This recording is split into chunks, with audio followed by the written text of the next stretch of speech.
I want to begin by thanking all of you for joining us today. As you know, we had planned on having our in-person semi-annual event in Solano County, but state protocols are currently prohibiting large gatherings, and we can't put our members, retirees, or staff at risk. Thanks for being patient and flexible with us as we continue to find creative ways to get you the information you need.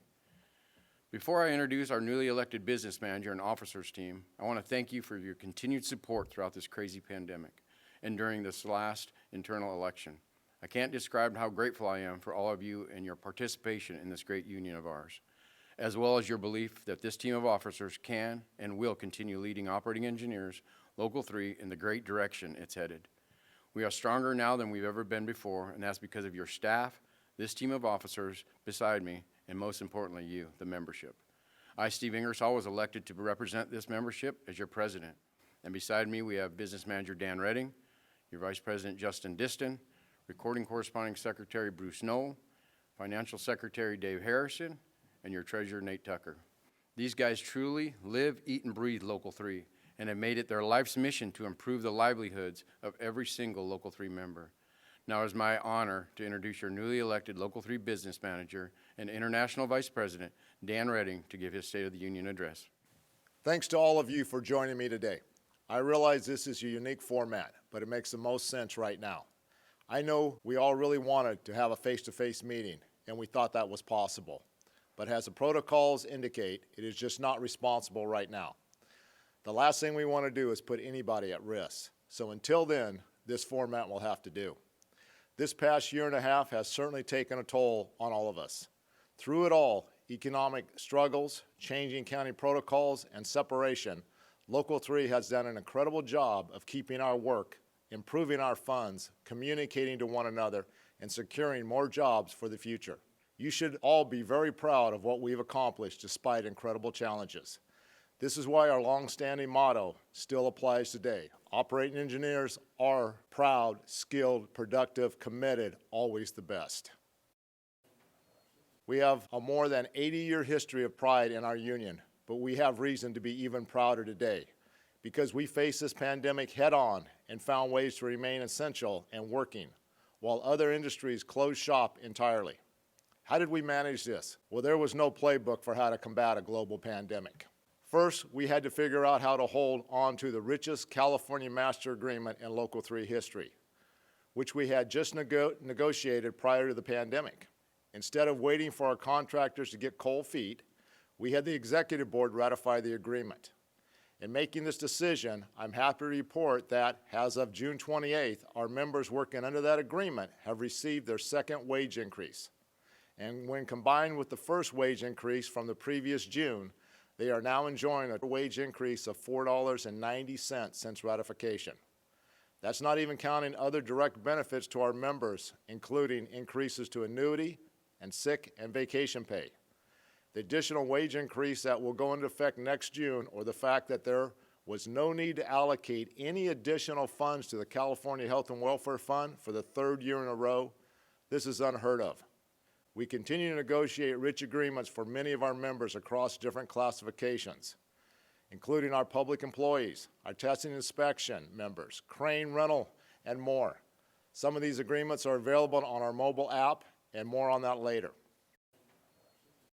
We can be proud of the fact that because of our administration and staff met with local politicians to prove how safe and essential our construction work is, our jobs stayed open. We walked job sites with city council members and state agencies, and they saw the remote nature of our work and the safety protocols we were already using. They saw how our work positively impacted the economy, and they agreed that our work was necessary. To further prove our case, we created an online COVID-19 safety preparedness test. When members took this test, they received a safety card, proving they knew the protocols and they were safe and cleared to work on their jobs. Consequently, our work was largely unaffected by the pandemic, and as of now, our work hours are soaring. You all stepped up to the plate, followed the rules that were sometimes frustrating, and did your part so our jobs could remain open. I thank you all for that. We can be very proud of these efforts. Yes, our training centers had to close for a while, and then yes, they had to get creative to hold classes, but they did it. They offered a combination of online classes, complicated rotational schedules, aggressive equipment sanitation, and temperature checks. Thanks to their effort and the willingness of our apprentices, we had no COVID-19 cases resulting from our training centers. We have had a few members on site test positive or be exposed to COVID outside of the training centers and have taken all of the necessary steps to ensure the safety of our members and staff. Today, the training centers in our jurisdiction are up and running and doing more than ever to fill the seats needed for apprentices and trained journeymen in the field. For example, in 2020, our California training hours came in at 63,008 hours, which is low. But our hours this year through July are at 68,182, which means we are back on track and training more and more all the time. Also, more and more politicians and residents are becoming aware of the economic and social benefits of our training program. As we've been holding more and more tours of our facilities, many folks had no idea how top-notch these facilities are and what a career as an operating engineer can mean.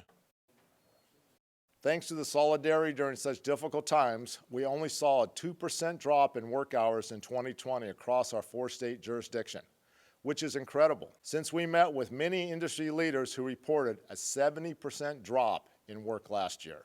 2019, we worked 34.8 million man-hours in our jurisdiction. 2020, 34.1 million hours in our jurisdiction.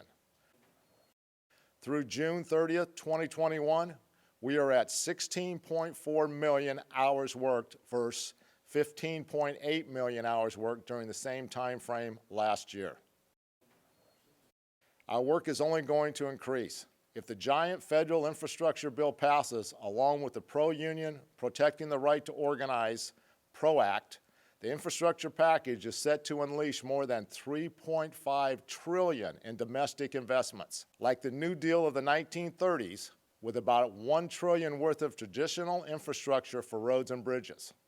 Also included in this deal is a congressional earmark, meaning our local officials can claim parts of this money for specific much-needed projects. The labor movement has a better chance of achieving more important labor reform now than they have had in the past 80 years, thanks to the advancements of the PRO Act and the number of elected officials who support it. However, the PRO Act will not pass without working people and the unions that represent them, applying pressure on elected officials to actually make it happen. While we often feel removed from career politicians, I want to remind you that serving in the role of a political office is possible, and in your unique position of being in the skilled trades, your election to such offices is a powerful and possible tool to further labor's interests. We actually have 2 union members running for office this year, Dolores Morales for Hollister City Council and Aisha Wahub for California State Senate District 10. Please support these folks during election time. Remember, while election cycles may come and go, the political efforts of Local 3 are nonstop. Be sure to stay in touch with your district office about ways you can support your union. After we made the difficult decision to cancel semi-annual meetings, district meetings, and retiree meetings, and after we had to shut our office doors at the start of the pandemic, this administration and your staff remain committed to getting you the information you needed in the best ways possible.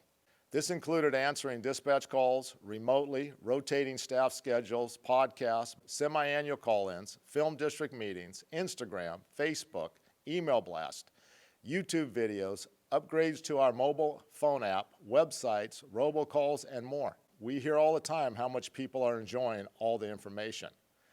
The pandemic forced us to think outside of the box, and we all got even better at communicating and created a sense of community in different ways than we have ever had. Regarding the mobile phone app, we hope to be rolling out a newer version soon, where you'll be able to pay your union dues directly from the app, see your registration information, and maybe even update contact information. Stay tuned for more of this.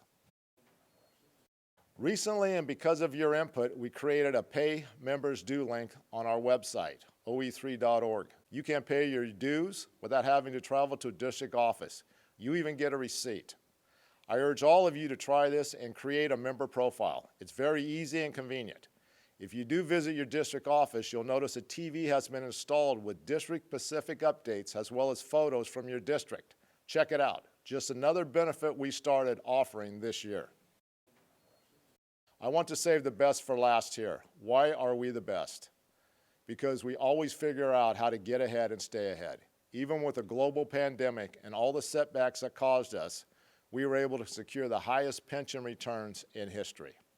$5.18 billion as of July 31st, 2021. Preliminary, unaudited. This is unheard of. Remember, our pension low mark was $2.53 billion in 2009, meaning we have more than doubled the pension in 12 years. This is a direct result of all of you, your staff, and this administration that you recently elected to represent you. Thanks to this incredible return, our pension fund is projected to be in the green zone 3 years earlier than previously projected, by 2023. Because of the false information on our pension fund during the internal election, I want to make sure the facts are given. I discussed the green zone with market trends. Because in the last 10 years, we have averaged over 9% return average in our pension. If we average 7.5% over the next 2 years, we will be over 80% funded and in the green zone. Some may say we doubled our fund. Why aren't we in the green zone already? Unlike a personal 401k that you haven't had to touch, we pay out nearly 10% or over $400 million a year in pension payments to retirees. Remember, that's what it is there for. And remember that we grew the fund to a record $5.18 billion in the middle of a pandemic. That's by having the right people in the right place doing the right things. Why else are we the best? Because our health and welfare funds for both active and retirees are also at all-time highs, greater than before the pandemic. Through July 31st, 2021 of this year, our active health and welfare fund has a market value balance of $646.8 million compared to $570.7 million last year, or a $76.1 million increase from the end of July this year to the end of May last year.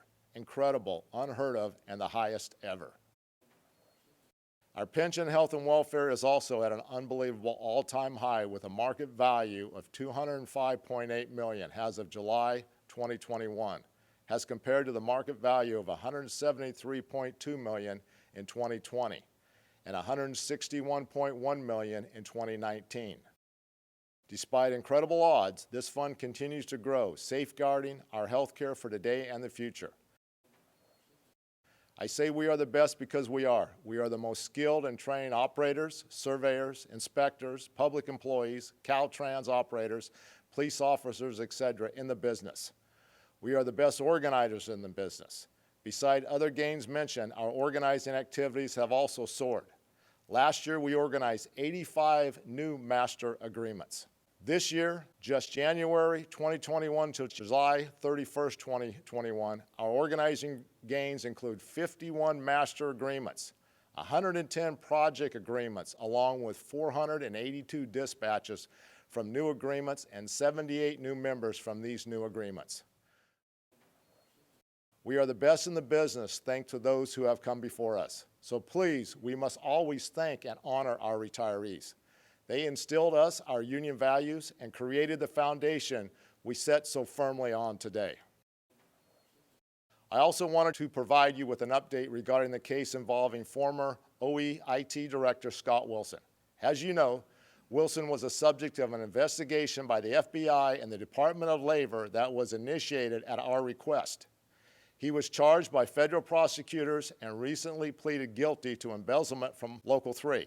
Wilson is scheduled to be sentenced by Senior Federal District Judge Jeffrey White in early November and faces significant prison time. In addition to prison time, Wilson's plea agreement requires that any pension benefits Wilson would otherwise be entitled to receive be paid directly to Local 3, up to the amount ordered by the judge, as restitution for the benefit of our members.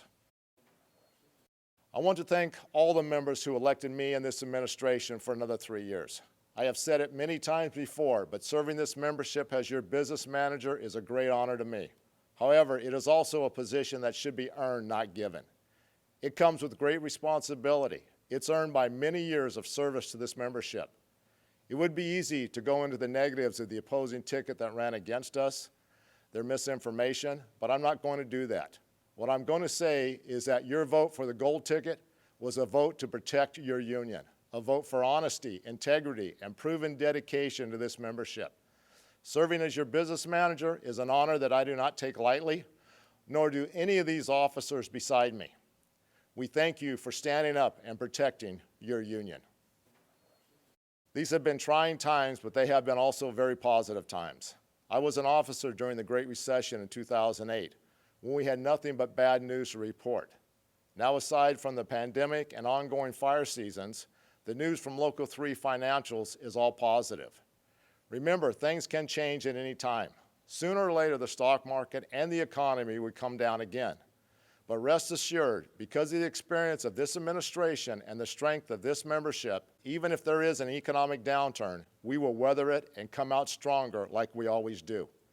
We can all agree that operating engineers are and will forever be proud, skilled, productive, committed, always the best. Thank you. Be safe.